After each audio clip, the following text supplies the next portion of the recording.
welcome to the Fossil Huntress podcast. Today on the show, I'm going to take you all the way over to the west coast of Canada. Just off the coast of British Columbia is Vancouver Island. And if we go up Vancouver Island to the Comox Basin, we're going to explore the Trent River, which is a wonderful place to explore. And I'll take you on an excavation of a marine reptile that we did this past summer. So the rocks we're going to be exploring on the Trent were laid down south of the equator as small tropical islands, and they rode along the Pacific plate, heading north and slightly east over the past 85 million years to where we find them today. The Trent River is a wonderful place to explore. It's got some interesting geology, a mix of terrestrial and marine fossils and fauna. But even without the fossil fauna, it is a wonderful place to explore, and families come here to walk up Ammonite Alley and look at the rocks and geologic formations, the beautiful waterfalls. We've got modern trees here, big leaf maples, devil's club, opportunistic red alder, and beautiful moss growing on the sides of the trees, so it's idyllic in its own right in modern day. And I like to swim in the pools. The rocks here are a bit slippery, so for today's field trip, I've brought you some water stockings, so the runners that you can get wet that have pretty good grip, and you've got a tasty est-wing and a chisel and some good eye protection to keep you safe. To discover what we can find on the Trent River takes only a wee stroll and a bit of digging, and a bit of time to put all those pieces together. The first geological forays on Vancouver Island and on the Trent weren't to look for paleo deposits or fossils. They were to look for coal deposits, so the profitable remains of ancient forests that could be burned to power industry. And it was Jim Munger and Charlie Ross of the Geologic Survey of Canada who both worked to further our knowledge of the complex geology of the Comox Basin. So they were at the cutting edge of West Coast geology back in the 70s. And it was much of their work that helped tease out how and where the rocks we see along the Trent today were formed and made their way north. So we know that by about 85 million years ago, the insular subterranean belt had made its way to what is now British Columbia. And the land was forested, much as they are now, but by extinct genera and families of trees. The fossils we find are trees similar to oak, poplar, maple, and ash, and these can all be found as fossils along the Trent River. We also start to see the lovely remains of flowering plants like figs and breadfruit. As we head up the river, we come to the contact zone. We find the dark gray marine shales and mudstones of the Haslam snug up against the sandstones of the Comox Formation. The Trent is quite a wonderful place to collect. So we've got those amazing terrestrial specimens. We've got trees and flowering plants. And we also have amazing marine specimens. So if you walk up the Trent to the river falls, the infamous Ammonite Alley, we can find Mesopozoia here and Kitchenites. These are lovely Upper Cretaceous Santonian ammonites found in the Haslam Formation. We also come across the Polytachyceras zone. So if a paperclip and an ammonite had a baby, that's what you're looking at. So these are big heteromorph ammonites, and they're quite stunning. I'll do up a post on them because they're very interesting. One of their specimens was on the BCPA, the British Columbia Paleo Alliance calendar in 2003. So I have that photo and I'll share it with you. If we continue west along the river, we come to two fossil turtle sites. Yes, fossil turtles. And one of them is marine and one of them is terrestrial. The other interesting species we've found here are ratfish. And this past August, so August of 2020, we excavated a big marine reptile. Well, not a big marine reptile, bigger than the other fossils we find here, but he would have been a juvenile. So I will share that with you as well. There have been so many wonderful finds found on the Trent River. It's a regular site for the Vancouver Island Palaeontological Society to lead field trips, and same with the Courtenay Museum. So we've found beautiful ammonites and various heteromorphs and other marine goodies, terrestrial goodies. But two of the most significant finds have been found discontinuous in time, but connected in that they were found by two brothers. So about 14 years ago, Mike Trask, and you'll recall he's the same fellow who found the Courtenay Elasmosaur on the Late River, he found a collection of caudal vertebrae, and we didn't really know. We knew that they were articulated bones, but they hadn't been prepped at this point, so we couldn't really see what we were looking at, and it was assumed for the longest time that they were marine reptile bones. And then we had a chance to prep them out, and David Evans is going to be publishing on them. He did a little presentation at the 2018 BCPA Symposium in Courtenay. But since that time, they've been prepped lovingly, and we now know that they're a hadrosaur, a duck-billed dinosaur. So that's a very significant find in the Upper Cretaceous Nanaimo group, a first for BC, so significant all around. And then since that time, and over the last couple years, we've been finding little bits and pieces of another mighty marine reptile. So the hadrosaur is terrestrial, and this is now a marine find. And this was done by Mike's brother, Pat Trask, from the Courtenay Museum. So this past August 2020, there was an excavation on the Trent River, which was the end and the culmination of a 3-year paleontological puzzle. So the fossil remains were those of a plesiosaur. So they're a group of long-necked marine reptiles that are found from the Late Triassic to the Late Cretaceous, so some 215 to 80 million years ago. And in the case of the Trent River, it's closer to 85 million years old. So this was a big marine reptile that would have been swimming in our ancient oceans 85 million years ago.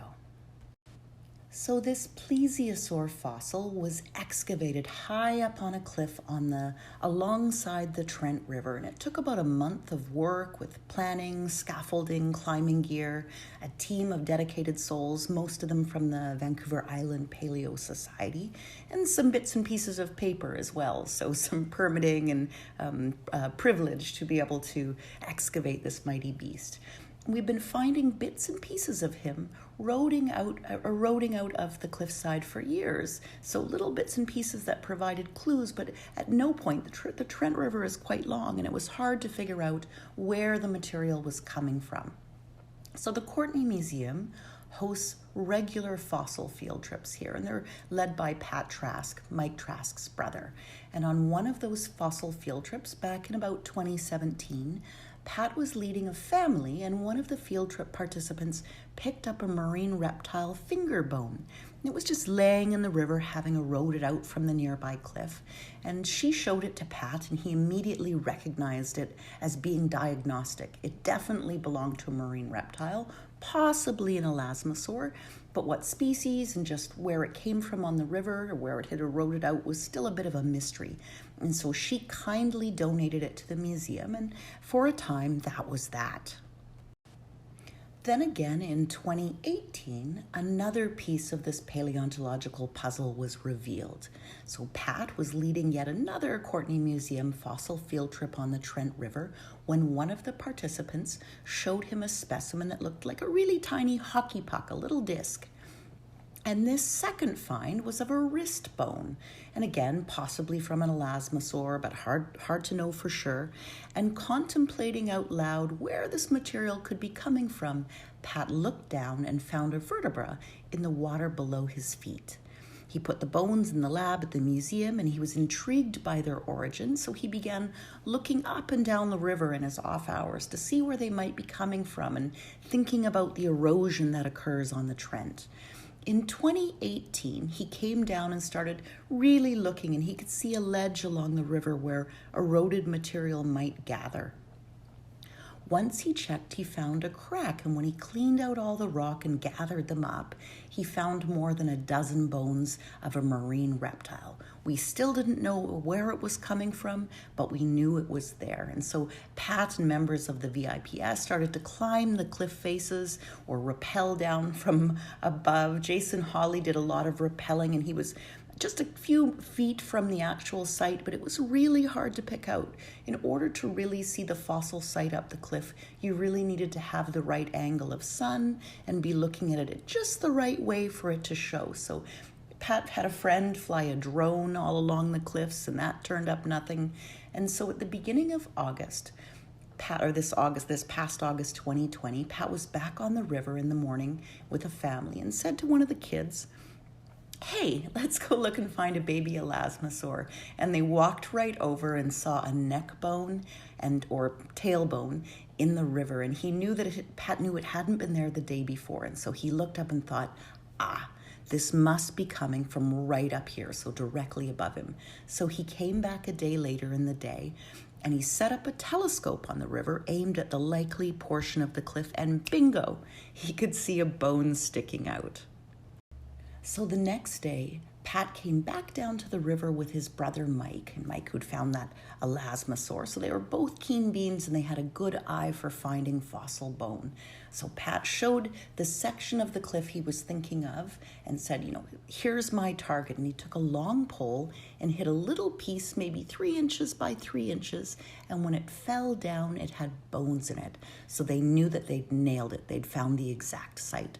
So together they began planning a larger excavation. So that would include scaffolding and planning and safety and climbing gear and permits.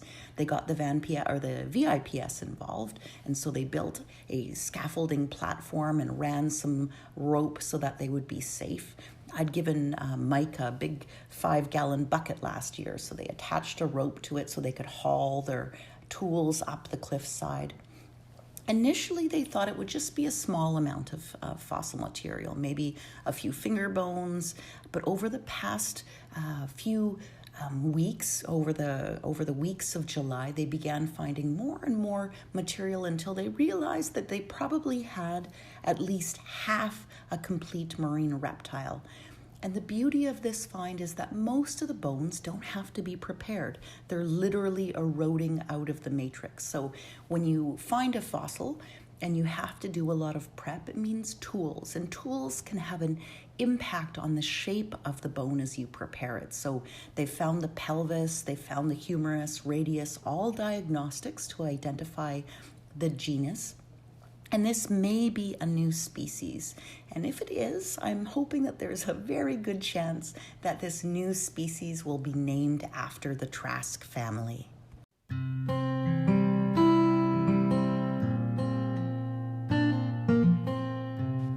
I was over on the island this past August, and I met up with Pat and Mike on the Trent River on August 23rd, the day of the excavation. So at this point, most of the material that could be removed safely had been removed, but there was a big section that needed to have a plaster cast and then be lowered down. And so up to this point, they'd found some rib bones, some gastroliths. Gastroliths are those tummy stones, so they're stones that marine reptiles swallow to help grind down the food using their belly instead of their teeth. So they had sort of big chunky teeth for clawing, but once it got into their belly, they used the stones to break them down further. And he'd found some wrist bones, some finger bones, and part of the back and the pelvis. And possibly in this find would be the head, and that would be included in that plaster cast. So the bulk of the specimen was wrapped in plaster very carefully and carefully lowered to the ground by Pat and members of the VIPS, so the Vancouver Island Paleo Society. And Mike was sitting across the river from his chair just watching and calling out safety advice. So we know in that jacket that there's a femur in there and possibly all the bones associated with that.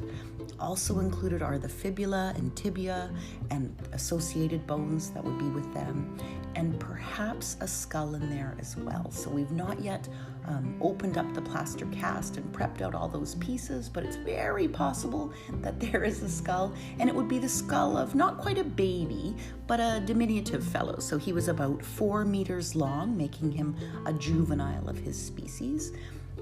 And once he's published, I really hope that the Trask family are honored, and Pat has a hand in choosing the name, and we see perhaps a Traskiaensis. Anyway, if you want to see it's a poorly done one, but I videoed the plaster cast coming down off the cliff with my cell phone, and I posted it on Facebook and on my YouTube channel. And you'll excuse me because I'm junior and I just use a phone to capture these moments, but you can see the moment where it's attached to a safety line and being securely lowered to the ground, which was a very exciting moment in paleo. Anyway, thanks for coming on this fossil field trip with me, and I'll talk to you again soon.